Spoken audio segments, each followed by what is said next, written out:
Thank you for joining us today at the Wood Authority's Timber Tom Lumber Log, where we discuss some of our favorite species of wood, particularly those found domestically here in North America.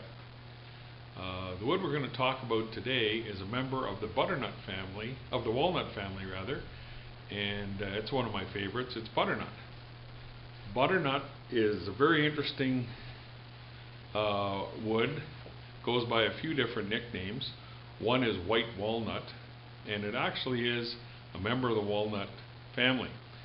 It is, as I explained to a friend of mine, it's kind of like if you took a basswood tree and a walnut tree and crossed them, you would get a butternut. The properties are quite similar.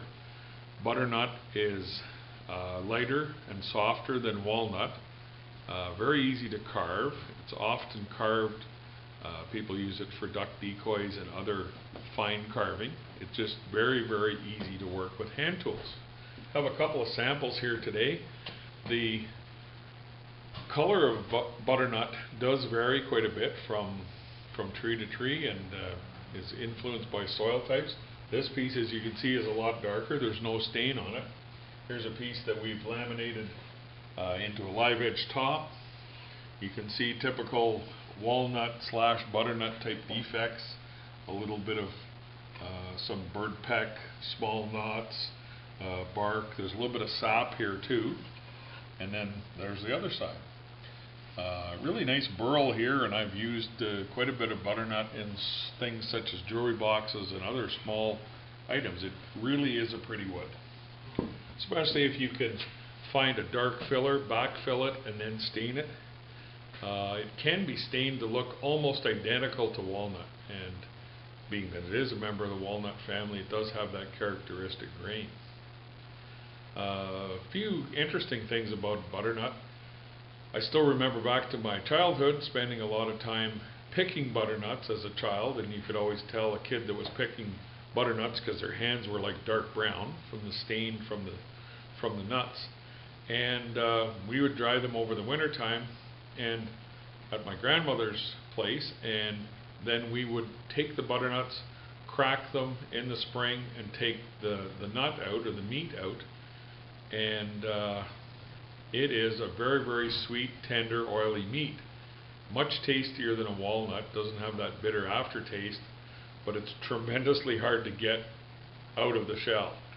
And my fondest memories are having maple sugar candy in the spring with butternuts on top or mixed in.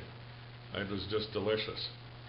My dad used to tell me that some of the First Nations people actually made syrup out of butternut, although I never actually ever had any, but I have read that various people have made it. It is a very sweet smelling wood, and I can always tell when we've got a fresh shipment here in the shop or we've been working it, you can smell that very sweet smell from the butternut, and it does have a high sugar content. A couple other things you might not know about butternut. The bark was used quite a bit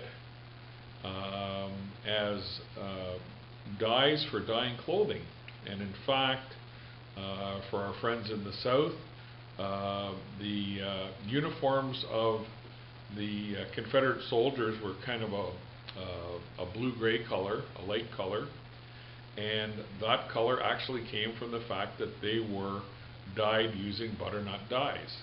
And in fact, that was a nickname for a southern soldier, was sometimes called a butternut because of that. The butternut species is in trouble right now.